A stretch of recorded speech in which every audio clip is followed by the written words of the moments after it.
이제 드디어 이제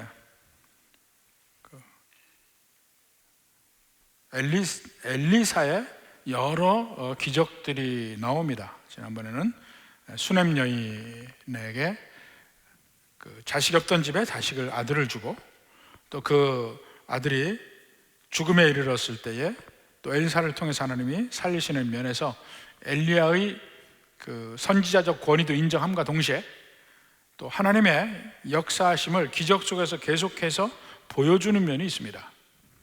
오늘도 계속해서 이번 주 다음 주 계속해서 그 먹는 것에 관하여서 하나님의 기적이 우리에게 보여주고 있습니다. 제일 먼저 배경을 먼저 보면 38절 전반에 엘리사가 다시 길갈에 이르니 그 땅에 흉년이 들었는데, 길갈하면 그 이스라엘 백성들이 여리고 출애굽 때 여리고로 들어가서, 여리고가 이스라엘 땅 전체 가장 중앙에 있죠. 가운데 있는데 여리고에서 또 예루살렘 쪽으로 올라가고 하는 길에 보면 길갈이라는 데가 있습니다. 바로 그 길갈에서 그들이 다시 모든 면에 추스리고 세례도 받고 하는 모든 것이 그 길갈인데, 바로 길갈에 이르니 그 땅에 흉년이 들었다 그랬습니다. 사실 모든 흉년이 꼭 하나님의 심판이 임했다, 저주가 임했다 이렇게 이야기할 수는 없지만, 이렇게 특히 구약 성경에 흉년이 들었다는 것은 이미 하나님의 심판이나 또는 저주가 그 땅에 있었다, 그 땅에 하나님을 믿지 않는 면이 만연해 있다는 면이 바로 즉각적으로 이렇게 표현되는 것이 흉년으로 표현이 됩니다. 엘리야 때도 그랬죠. 아합 왕 때 전혀 믿지 않는, 오히려 바알신을 섬기는 그 왕과 그 집안, 아합과 그 집안, 또 이를 같이 따르는 모든 이스라엘 백성들에 대해서 엘리야가 심판의 말을 전합니다. 그 땅에 그러니까 비가 내리지 않아서 흉년이 임하게 되는 것이죠. 이때도 흉년이라고 그랬는데, 가나안 땅의 흉년은 거의 다 가뭄에 의한 흉년입니다. 그래서 아마 그때도 한참 이 흉년이라는 게 뭘 얘기하냐면, 그 당시에 하나님을 믿는 믿음이 거의 없음을 나타내 보여주고 있습니다. 근데 그 흉년이 들었는데, 흉년이 들면 그 흉년의 효과가 누구에게 임합니까? 거기에 가나안 땅에 사는 모든 믿지 않는 백성들, 대다수의 믿지 않는 백성들, 그리고 그 중에 심지어는 믿는 백성들까지도 그 흉년의 그 고통을 함께 받을 수밖에 없습니다. 여기 이제 그 다음에 나오는 선지자의 제자들도 마찬가지죠. 먹을 게 없습니다. 먹을 게. 바로 그런 면들을 보여주고 있는데, 물론 죄가 임할 때, 죄 때문에 하나님의 심판 또는 저주가 그 땅에 임해서 온갖 고통이 있게 되죠. 지난번에도 얘기했죠.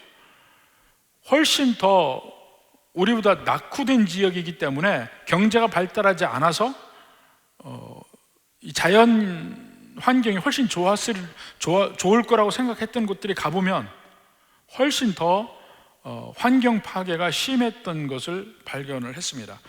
그 전에 옛날에 발전하기 전에 중국도 마찬가지였고, 제가 중국을 간 게 92년, 93년도 이때 우리나라에서 아직 정규 노선도 없을 때에 제가 중국에 선교하러 들어간 적이 있습니다. 근데 가서 보니까 환경 파괴가 너무 심해요. 또 소련과 동유럽이 붕괴된 이후에 서유럽 쪽이 훨씬 발달했잖아요. 문명적으로. 동유럽은 발달하지 못했습니다. 그런데 환경 파괴는 동유럽이 훨씬 많이 됐습니다. 그래서 그 하나님을 떠나가는 면이 심하면 심할수록 그 자연현상이나 모든 면에서 인간에게 고통을 주는 일들이 그냥 적나라하게 드러나 있습니다. 그러니까 나라의 대부분이 죄 가운데 있을 때 그 나라 전체의 환경이 바뀌게 되죠. 전쟁이 있죠, 기근이 있죠, 또 공해가 있죠. 이런 면들이 다른 나라보다 유별납니다. 하나님을 떠날수록 더 그런 면들을 많이 보게 되는데, 근데 그렇게 될 때 그 나라 전체가 고통을 받을 때 그 안에 있는 믿는 백성들조차도 예외 없이 고통을 받는다는 겁니다. 바로 이런 면을 우리가 인정해야 됩니다. 믿는 백성들이지만 우리가 예외이면 좋지요. 그런데 그런 특별한 경우가 아니면 우리는 그렇게 되지 않습니다.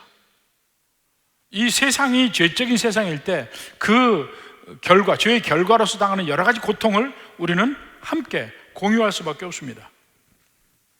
그것이 인정이 되어야 되고, 그 가운데 우리는 따로 그 고통을 겪지 않게 해주겠다는 하나님의 약속도 없어요. 그런 가운데에 있었던 이야기입니다. 자, 거기 보니까 흉년이 들었는데 선지자의 제자들이 엘리사의 앞에 앉은지라. 이제 엘리사가 길갈에 갔죠. 길갈에 가서 보니까 거기 이제 그 근처에 있던 선지자의 제자들, 그러니까 예수 믿는 사람, 하나님을, 여호와 하나님을 경외하는 사람들이죠. 그러니까 그들이 엘리사에게 모였어요. 그러니까 엘리사가 그들에게 이제 먹을 것을 주려고 합니다. 자기 사환에게 이르되, 계전사에게 이르되, 큰 솥을 걸고 국을 끓이라. 그러니까 스프를 끓이라. 우리로 얘기하면 탕을 끓이라 한 것이죠. 바로 끓이라 했습니다.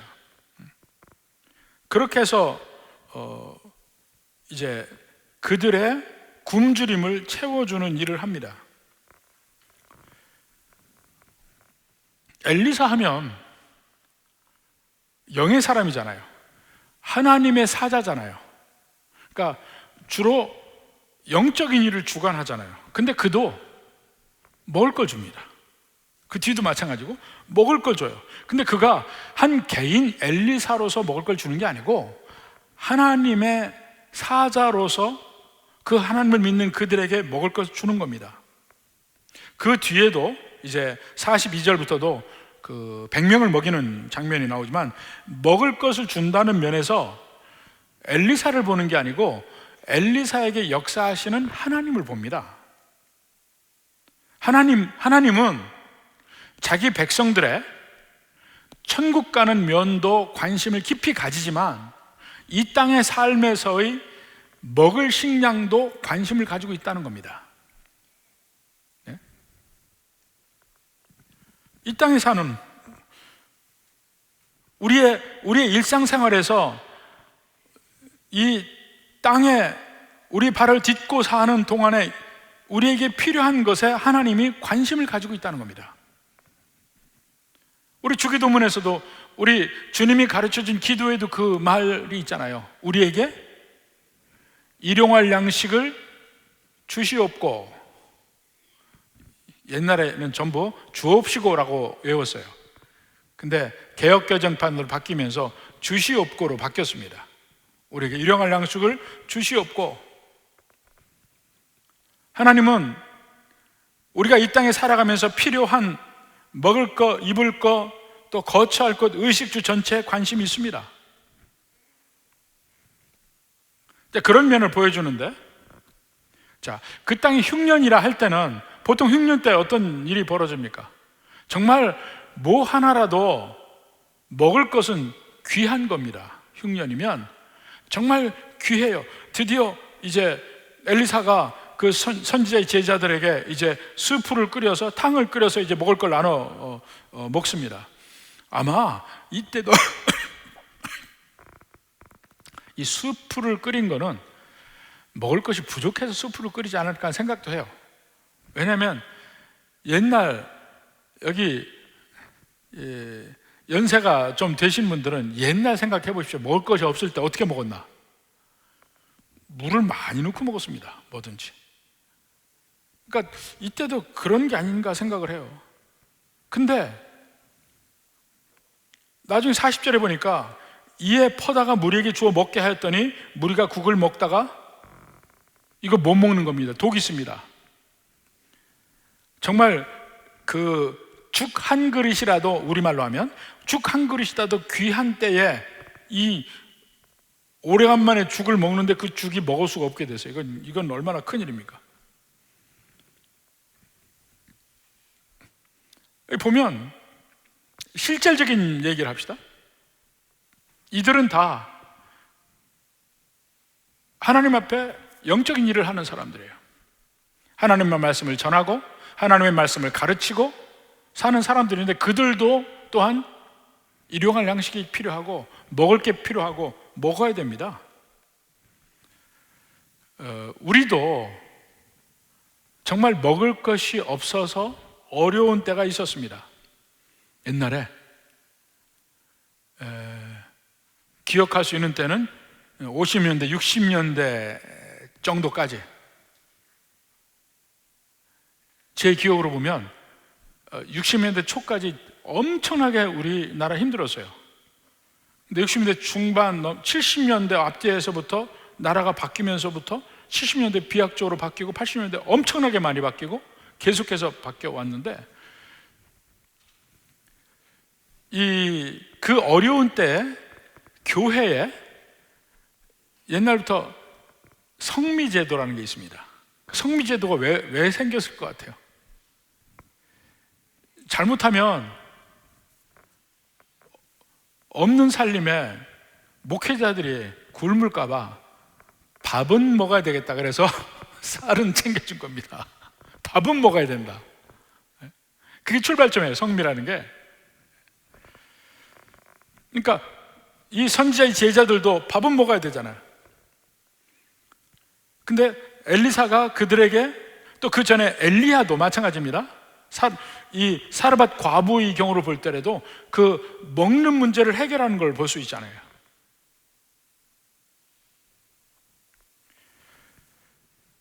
이때는 이 백성들의 대부분이 하루하루 먹는 게 대단히 힘든 때입니다.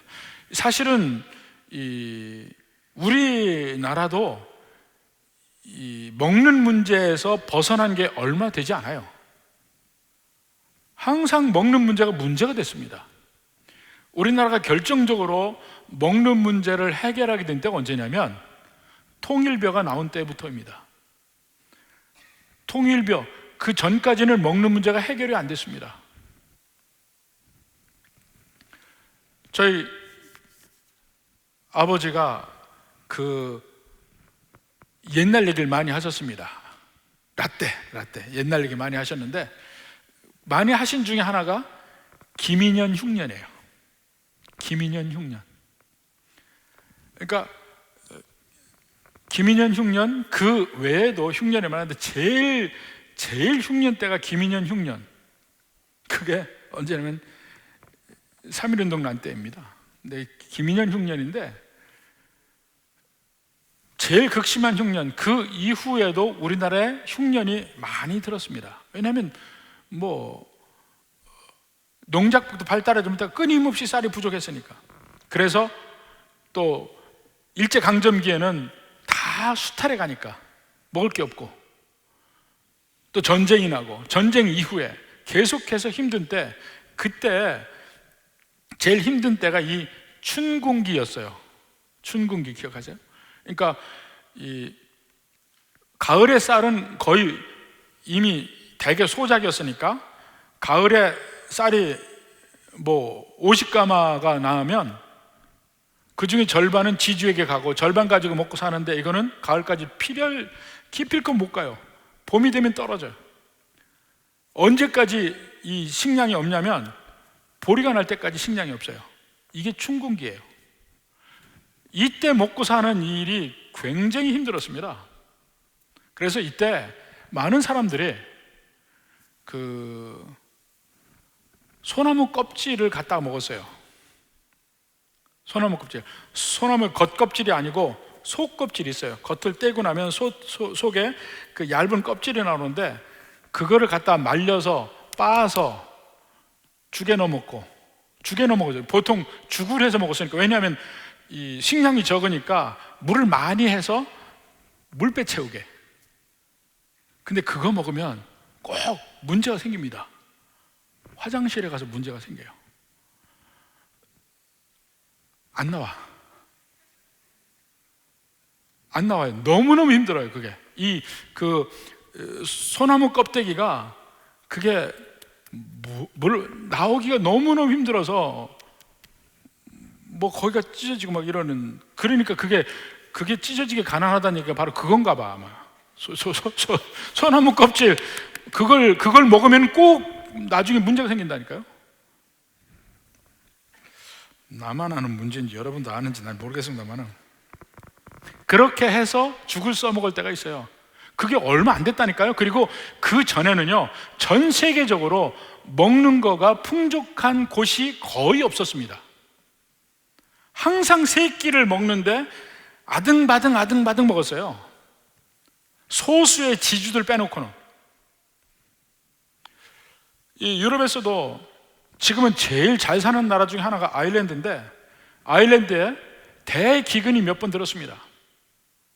1714년, 또 1840년대, 그리고 그 이후로도 기근이 드는데, 기근도 기근이지만 아일랜드가 영국의 식민지를 800년 동안 했습니다. 800년. 영국의 식민지를. 영국의 지주들이 그 아일랜드에서 나는 모든 작물, 밀이니 옥수수니 다 지주들이 착취해 갔어요. 그들에게 남은 거는 감자밖에 없었습니다. 감자로 먹어야 되는데, 결정적으로 대기근이 몇 번 올 때는 이 감자에 병이 드는 병이 온 유럽을 돌았어요. 그들에게는 남은 게 감자밖에 없는데 감자 역병이 생겨가지고 굶어 죽는 거야. 그 당시 아일랜드 인구가 1840년, 50년 때 800만이었어요. 근데 그 기근이 오니까 800만 중에 100만 명이 굶어 죽고 100만 명이 해외로 나갔습니다. 해외로 나가고, 그것이 2차 대전 끝날 때까지 계속해서 아일랜드에서는 나갈 수밖에 없어요. 굶어 죽으니까. 케네디 대통령이 그 아일랜드의 이민자의 후손입니다. 그래서 2차 대전 끝날 때쯤에서는 아일랜드 인구가 400만까지 줄어요. 딱 절반이 돼요. 100년 만에 절반이 돼요. 굶어 죽고 나가고.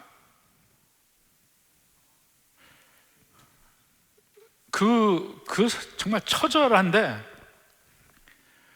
그뿐이 아니고 세계 곳곳에서 이 먹는 문제 해결이 너무너무 힘들었습니다. 바이킹이 왜 생겼는데요? 바이킹이 덴마크가 가장 바이킹의 사실은 본거지입니다. 덴마크, 노르웨이, 스웨덴 이쪽에 있는 사람들이 그쪽이 땅이 척박해서 먹을 게 없어요. 그러니까 자기네에게 나는 소산 가지고는 먹을 수가 없으니까, 배를 채울 수 없으니까 나가서 약탈을 할 수밖에 없어요. 그래서 그들이 나간 겁니다. 출발점이 먹을 것 때문에 나가는 거예요. 이렇게 먹고 살기 힘든 때에, 그렇지 않아도 흉년이 들어서 진짜 먹을 게 없는 때예요. 이런 한계 상황에서 엘리사가 그들에게 먹을 걸 주는데, 탕을 해서 죽을 해서 주는데, 그나마 그것도 독초 때문에 못 먹게 됐습니다. 이때에 엘리사가 그것을 고치는 장면이 나옵니다. 41절에 보니까 엘리사가 이르되 그러면 가루를 가져오라. 가루라는 것은 여기서 그냥 가루라고 했는데 밀가루예요. 밀가루 가져오라 해서 밀가루를 솥에 던지고 이르되 퍼다가 무리에게 주워 먹게 하라. 그러니까 솥 가운데 독이 없어졌다. 밀가루를 솥에 넣으니까 솥에 독이 없어졌다. 또 그 앞에 2장에 보면요, 엘리사 여리고의 물이 먹을 수가 없는 물이었습니다. 근데 거기에 엘리사가 소금을 넣어서 먹을 수 있는 물로 바꿨습니다. 그러니까 근데 그 소금이나 밀가루가 어떤 특별한 능력이나 효능이 있어서 그렇다는 얘기 아니에요. 이거 일종의 증표예요. 그냥 기적적인 일이 벌어지면 인간은 그 기적을 보지 않고 자꾸 자연적으로 해석하려고 그래요. 그리고 잊어버려. 얼마나 잘 잊어버리는데요, 글로 써있지 않으면 잊어버려요. 모든 기적이. 믿는 백성들의 삶을 보면 우리의 삶에서 여러 가지 기적적 체험들을 하게 됩니다. 근데 나중에 보면 다 잊어버려요. 아마 그래서 하나님은 잊지 못하게 성경에 정확하게 써놓은 것 같아요. 이게 소금, 이 밀가루, 이게 다 하나의 일종의 증표입니다. 예수님의 기적을 행하실 때 일반적으로 이런 증표를 사용하지는 않았습니다. 그러니까 뭐 병자를 고칠 때도 명령으로 고치셨어요.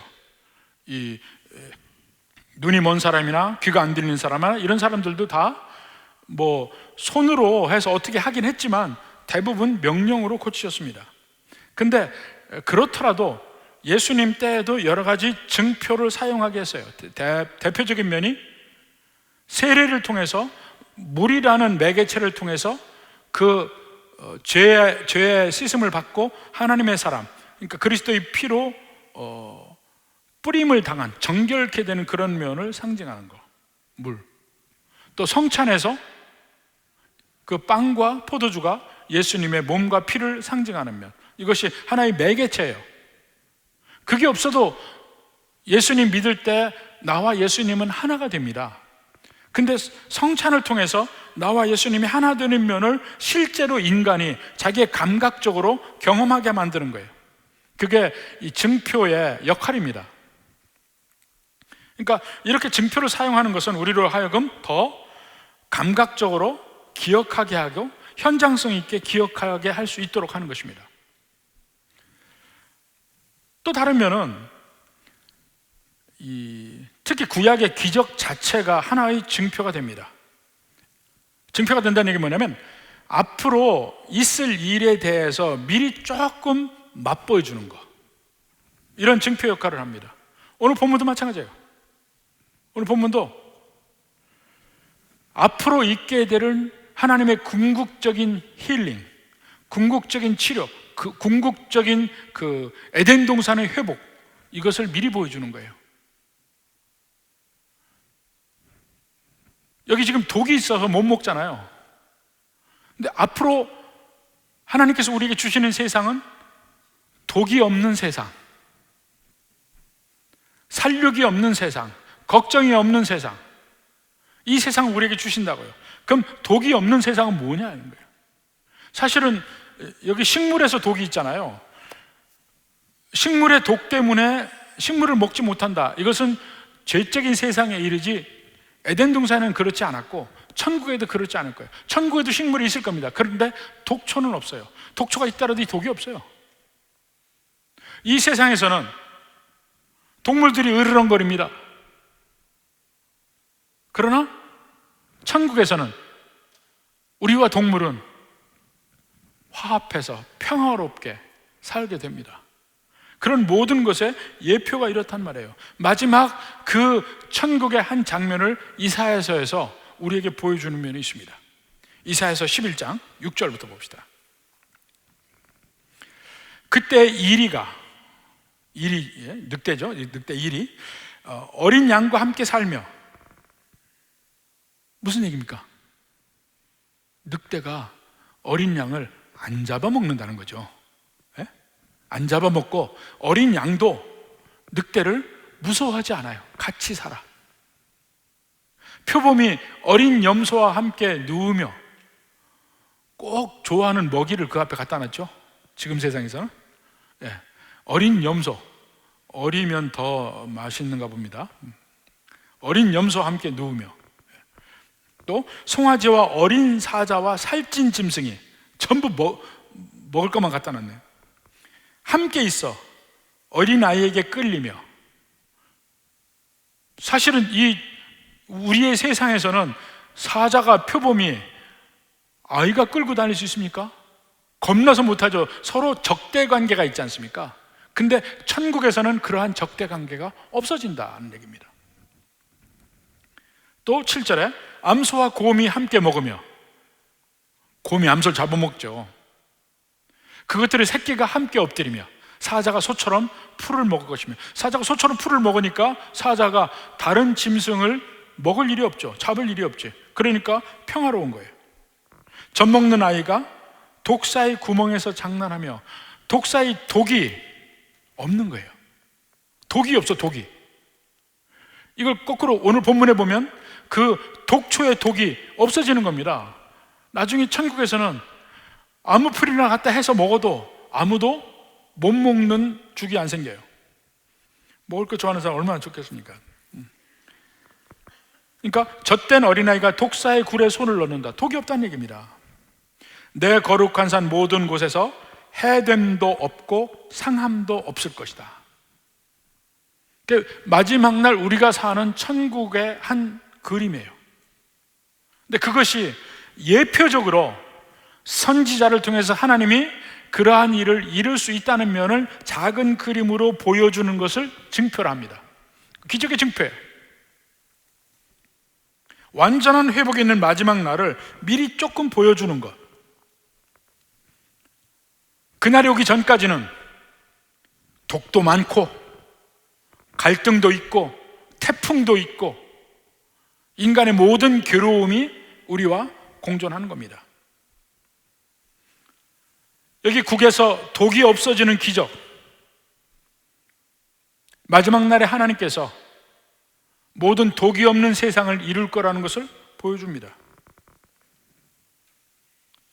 그러니까 이 세상에서도 믿는 백성들도 죄적인 삶, 죄적인 이 모든 사회 안에서 같이 고통을 겪지만 중간중간에 하나님께서 믿는 백성들에게 작은 기적을 선물하셔요. 앞으로 오게 될 세상을 조금씩 증표로 맛보게 하시는 겁니다. 우리는 그것을 위해서 기도하기도 하고, 다 이렇게 고통을 겪는 사회지만 이번만은 하나님 여기서 우리를 구해 주옵소서, 이렇게 기도할 수 있던 것이죠. 여기 기적을 행했습니다. 이렇게 해서 먹게 되는 기적인데 그 중간에 우리가 한 가지 더 볼 수 있는 게 있습니다. 39절 말씀이에요. 한 사람이, 여기서 한 사람이라 하면 그 선지자의 제자 중에 한 사람이겠죠. 하나님을 믿는 백성, 하나님의 사람입니다. 한 사람이 이제 국을 끓이려 하니까 채소를 캐러 들에 나가 들포도 덩쿨을 만나 그곳에서 들 호박을 따서, 야생이라는 면이 들어가 있죠. 계속 들 하잖아요. 야생이에요. 들 호박을 따서 옷자락에 채워가지고 돌아와. 그러니까 옷자락에 채워가지고 돌아온 겁니다. 돌아와 썰어 국 끓이는 솥에 넣되 그들은 무엇인지 알지 못한지라. 이걸 보고 무슨 생각하십니까? 이렇게 한 사람이 누굽니까? 하나님을 믿는 백성이에요. 선지자의 제자예요. 그가 마치 옛날에 우리가 가난할 때 물을 많이 하고 솥에 쌀은 조금 넣고 배고플 때 산에 가서 소나무 껍질 해서 말려서 거기 넣은 거하고 비슷해요. 배가 고르니까 좀 더 배부르게 먹으려고 뭔가를 더 집어넣은 겁니다. 근데 그게 뭔지를 모르고 들에서 뜯어온 거예요. 그의 의도는 선합니다. 좀 더 배부르게 먹으려고, 배부르게 다른 사람들에게 먹이려고 한 것은 있어요. 의도는 선해요.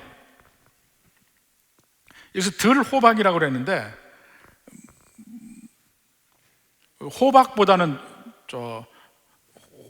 수박 쪽에 가까운 겁니다. 사실은 수박 쪽에 가까워요. 수박과의 그 식물이라고 하는 것인데, 선한 의도로 좀 더 배불리 먹게 하려고 했는데 다 죽일 뻔했죠. 모든 선지자의 제자들 다 죽일 뻔했습니다. 전혀 악의는 없었는데 큰일 날 뻔한 실수를 했습니다. 근데 사실은 우리가 살아가면서 이러한 실수를 얼마나 많이 하는지 모르겠습니다. 의도는 선한데 우리의 무지함 때문에 우리는 한 치 앞도 못 보잖아요. 그냥 우리 앞에 이것이 선한 길이다 하고 그 길을 택하기도 하고, 이것이 선한 행동이라 생각하고 그 행동을 하긴 하지만 그것의 결과는 우리가 사실은 모르는 경우가 많습니다. 의도가 선한데 잘못된 일들이 많다고요. 우리가 하나님의 일할 때도 마찬가지예요. 하나님이 할 때도 교회를 할 때도 마찬가지입니다. 제가 처음에 예수님 믿고 전도할 때 제 의도는 뭡니까? 저 사람을 예수님께로 인도해야지 하는 마음으로 전도를 하는데, 처음에는요, 마지막에 꼭 싸우고 끝났어요. 오히려 결과는 더 그 사람을 교회에서 멀어지는 결과가 오게 되더라고. 책 찾고. 의도는 좋았지만 결과는 그렇게 되고, 교회를 할 때도 선한 의도를 했지만 잘못된 결과가 초래되는 일들이 있습니다. 저도 그렇고 교회의 수많은 의사결정하는 사람들이 다 그래요. 근데 그 중에 하나 위로를 받는 건 뭐냐면, 하나님은 그거를 선하게 돌려놓으신다는 거예요. 하나님이 은혜로 그것을 선한 길로 돌려놓으셔요. 그런 일들이 한두 번이 아닙니다. 오늘 여기서도 의도는 선했잖아요. 근데 독초였어요.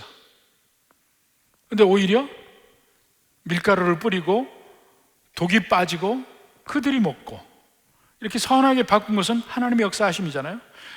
우리가 살아가는데도 마찬가지예요. 교회 일할 때도 정말 중요한 게 선한 의도입니다. 근데 하나님은 우리의 무지함으로, 우리의 실수로 잘못한다 하더라도 선하게 바꿔놓는 그런 면들이 얼마나 많은지 모르겠어요. 여러분, 자녀 교육 생각해 보십시오. 자녀들이 다 장성한 가정들 한번 생각해 보십시오. 내가 자녀를 잘 가르쳤나? 후회가 많아요. 후회가 많고, 우리 자녀들에게 상처를 준 일도 많고, 그때 내가 그렇게 하지 말았어야 되는데 하는 일들도 많습니다. 잘 하려고 했어요. 그런데 결과적으로 잘못된 교육을 한 일이 많습니다. 자녀들을 지나치게 혼내서 아이들이 오히려 삐뚤어지는 경우도 경험하기도 하고, 자녀들을 너무 방임해서 부모를 경외할 줄도 모르고 어른도 모르고 이런 아이로 자라나는 경우도 있어서 참 참담한 때도 있고, 또 사랑한다는 생각으로 자녀들의 모든 것을 다 해줘, 모든 필요를 다 해줘. 그래서 자라나면서 아이들은 아무것도 못하는 애로 성장하게 되는 거예요. 다 해줬으니까, 자기 스스로 해본 일이 없으니까. 이런 식으로 그 자녀 교육을 뒤돌아서 보면 별로 내세울 게 없습니다.